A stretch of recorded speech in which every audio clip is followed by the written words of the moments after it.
Sir नमस्कार। नमस्कार sir. Sir क्या नाम है आपका? हमारा जगदीश कुमार वर्मा नाम। कहाँ से आए हैं आप? हम उत्तराखंड से आए हैं, खटीमा से। सर संत रामपाल जी महाराज से नाम दीक्षा कब ली आपने? हमने ली 5/5/2012 में। संत रामपाल जी महाराज से नाम दीक्षा लेने से पहले आप क्या भक्ति साधना करते थे? हम पहले शंकर जी की और दुर्गा जी की और हनुमान जी की साधना करते थे, और हम साधना करते करते भी इतने दुखी थे कि हमारे साधना करने के बाद हमारे 2 बहनें, एक भाई ख़त्म हो गया, कई हमारे जो जानवर थे खेत में जोतने वाले वो ख़त्म हो गए। और हम इतना रोते थे कि हे भगवान, हमने इतनी पूजा करते हैं शंकर जी की, 1 साल मैंने अम्बाब से की थी, मगर हमको लाभ की बजाय इतनी हानि होती चली गई कि हम दुखी होते थे, रोते थे। उसके बाद 2000 में हमारे पिताजी ख़त्म हो गए, 2011 में हमारी माताजी ख़त्म हो गई। उसके बाद हमारे पास 1 बहन और 2 भाई हमारे रह गए। उसके बाद हम दोनों को लेकर इस तरीके से रोते थे खेतों में जाकर। तो हम ये परमात्मा की भक्ति हमको कैसे मिली? सतगुरु रामपाल जी महाराज के एक हमारे भगत जी थे, प्रभु दयाल दास जी, तो उन्होंने हमको बताया कि आप सतगुरु रामपाल जी से दीक्षा ले लें और आपको लाभ होगा, और पूर्ण परमात्मा है और भगवान भी हैं यहाँ के। आज इस ब्रह्मांड के अंदर उनके अलावा कोई सतगुरु नहीं है।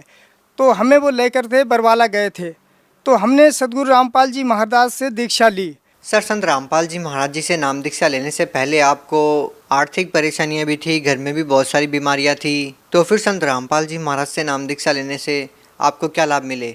हमको सबसे पहले लाभ ये हुआ कि एक हमको ज्ञान मिला, जो मोक्ष जन्म मरण का जो हमारा था वो सबसे पहले हमारा छूटा। जो हम 84 लाख योनियों में भ्रम करते थे, इससे हमको छुटकारा मिला। दूसरी चीज़ और हमको लाभ मिला, ये हमारा हाथ सर जी जो बहुत परेशान थे, इससे हम इतने दुखी थे कि जब हम बरवाला में गए सतगुरु रामपाल जी महाराज के पास, तब हमने उनसे कहा था कि ये परमात्मा है गुरु जी, हमारे ये हाथ बहुत ही परेशान, हम बहुत दुखी हैं, इससे हमारी ज़िंदगी ख़राब हो जाएगी, हम कैसे जिएंगे और कैसे हम कार्य करेंगे आगे के लिए।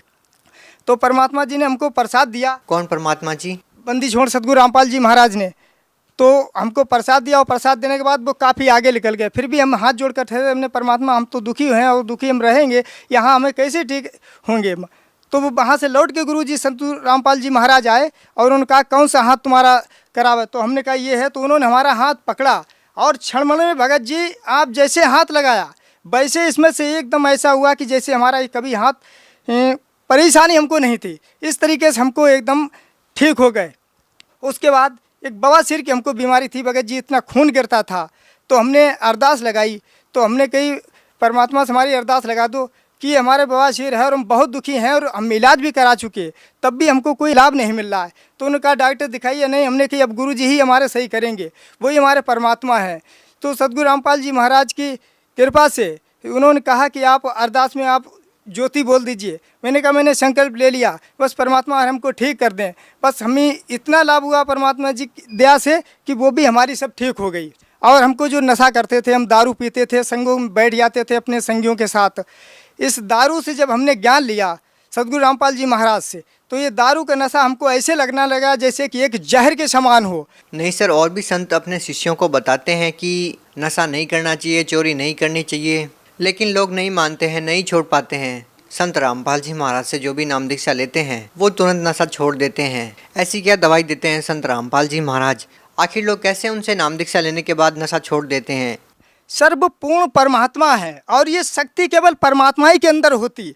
गुरु तो यहाँ तमाम हमारे विश्व के अंदर गुरु बनने की दीक्षा बहुत ज़्यादा ही हो गई, मगर किसी को मतलब शिष्य बनने की आशा नहीं है, सिर्फ गुरु बनने की। और गुरु बनने की आशा के अनुसार ये कोई साधना नहीं ठीक करते। और हमारे गुरु जी सतगुरु रामपाल जी महाराज हैं, वो चारों वेदों से कुरान शरीफ का खोल के एक व्याख्या किया उन्होंने, बाइबल का खोल के कर दिया, एक एक व्याख्यान एक एक पॉइंट उन्होंने बता दिया। गुरु ग्रंथ साहब में जो भी नानक जी ने लिखा वो उन्होंने एक एक पॉइंट बता दिया। हमारे चारों वेदों का एक एक सारांश उन्होंने बता दिया। एक एक मतलब वो खुद नहीं लिखते हैं, साफ तौर से उन्होंने उनके ही ग्रंथों को बता दिया। जो पुराण हैं, पुराण बाइबल जो भी हैं, एक एक ग्रंथ एक एक टॉपिक पर हमारे गुरु संत गुरु रामपाल जी महाराज ने एक एक खोल के बता दिया कि परमात्मा ऐसे होता है, इस विधि से मिलता है। और ये क्षमता केवल छुड़ाने की परमात्मा सतगुरु रामपाल जी महाराज के अंदर, इस विश्व 21 ब्रह्मांड के किसी के अंदर ये क्षमता नहीं है। सर हम अमूमन देखते हैं कि जब किसी संत के ऊपर आरोप लगते हैं तो उनके जो श्रद्धालु होते हैं वो उनसे नाम दीक्षा लेना छोड़ देते हैं,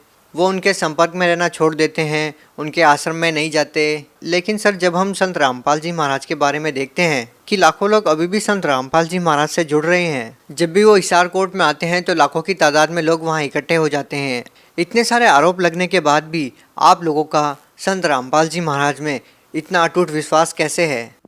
क्योंकि वो परमात्मा है, इसलिए मेरा अटूट विश्वास है। क्योंकि गुरु जो होता है, कहते हैं सतगुरु जो होता है वो केवल परमात्मा ही होता है, दूसरा और कोई नहीं होता। क्योंकि गुरु तो यहाँ तमाम हैं, मगर वो सतगुरु हैं। उन्होंने जिस तरीके से लाभ दिए हैं, जिस तरीके से मोक्ष का जो वादा किया है वो पूर्ण किए, उन्होंने करने का जो दावा लिया है, मैं समझता हूँ इस ब्रह्मांड के अंदर किसी ने भी ये चीज़ दावा नहीं लिया कि मैं मोक्ष करा दूंगा और ये 84 लाख से जन्म मरण से छुटकारा दिला दूंगा। मगर सदगुरु रामपाल जी महाराज ने ये दावा भी किया कि वो जन्म मरण से मोक्ष भी दिलाएंगे और लाभ भी देंगे और शारीरिक भी तुमको शांति देंगे। सर, भगत समाज को क्या संदेश देना चाहते हैं? भगत समाज को संदेश क्या, हम तो ये दास प्रार्थना ही करना चाहेगा कि आप जितनी जल्दी हो सके इन नकली गुरुओं को त्याग कर आप सतगुरु रामपाल जी महाराज के शरणों में आए, ये जन्म मरण का मोक्ष भी पाएँ और अपना आस्तिक लाभ और मानसिक सभी लाभ देंगे। मैं तो यही प्रार्थना करना चाहूँगा एक छोटा सा दास होने के नाते कि आप जितनी जल्दी हो सके इन नकली गुरुओं को त्याग कर और सतगुरु रामपाल महाराज के चरणों में आए। जी धन्यवाद। साहेब।